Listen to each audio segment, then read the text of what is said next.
Bonjour.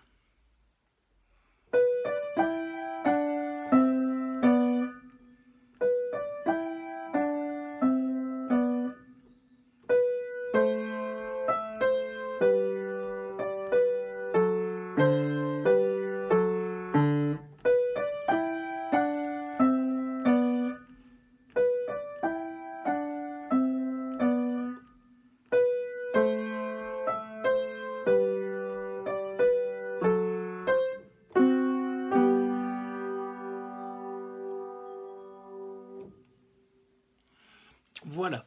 Nous allons donc terminer cette grande leçon qui traitait de la gamme de sol majeur et de la noire pointée par ce petit menuet que je viens de vous jouer.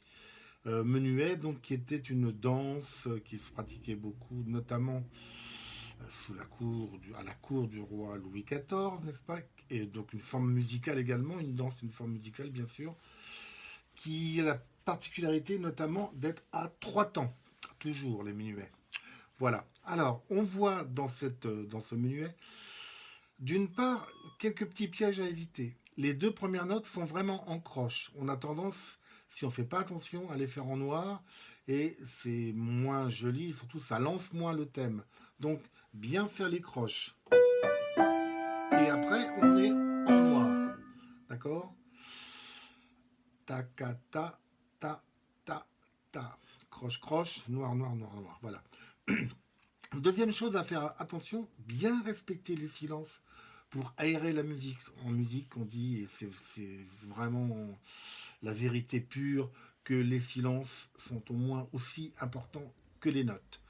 Ça fait donc un petit silence qu'on va bien respecter. Chute, chute. Voilà, d'accord. Ça, c'est une chose. Après, sur la deuxième ligne, je devrais plutôt dire le deuxième système. Un système étant l'ensemble de ces deux portées spéciales piano qui sont reliées par une accolade pour montrer que c'est le même instrument, en l'occurrence le piano. Donc sur la deuxième ligne, on avait l'appel de la noire avant et on a donc.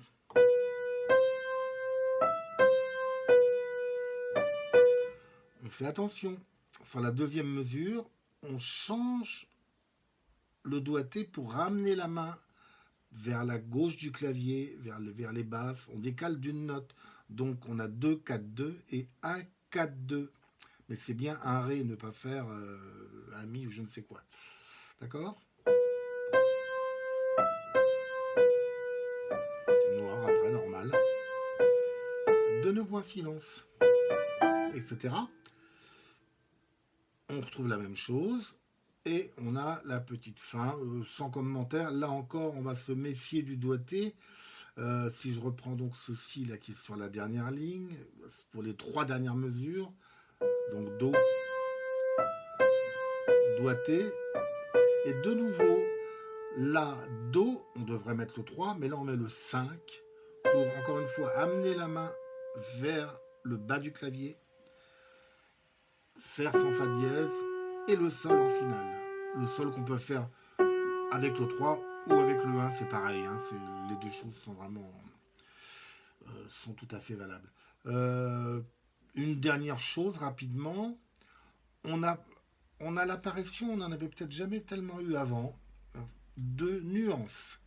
Les nuances, c'est le fait de jouer plus ou moins fort, plus ou moins doux.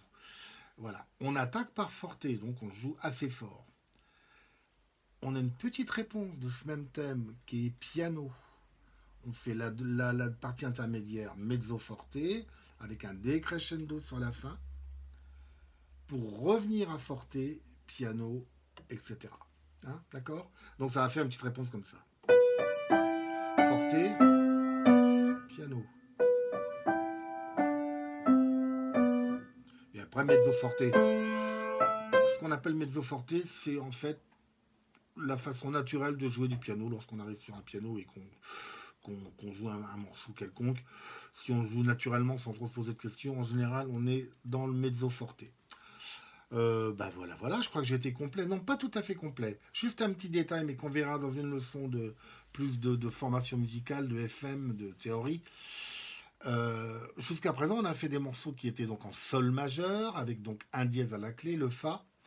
Ce morceau-là est un morceau en mi mineur. Ah ah. Mais qui a la même armure, c'est-à-dire le fa également à la clé. Ce qui veut dire que dans chaque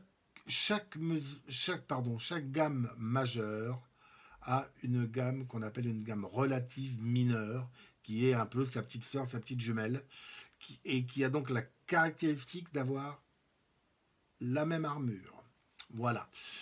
Juste pour info, mais on développera ça encore une fois plus tard. Comment trouver la gamme mineure relative d'une gamme majeure quelconque? C'est facile. Si je prends la gamme de Do majeur par exemple, Do, je vais descendre ce Do de 3 demi-tons, soit une tierce mineure. Donc Do, je descends de 3 demi-tons. 1, 2, 3. La gamme de Do majeur a pour gamme relative mineure la gamme de La mineur. Voilà, et on se rend compte, à part la dernière note, l'avant-dernière note qui est un peu spéciale, que ce sont exactement les mêmes notes. La gamme de Sol majeur qu'on a travaillé et qu'on connaît maintenant évidemment par cœur.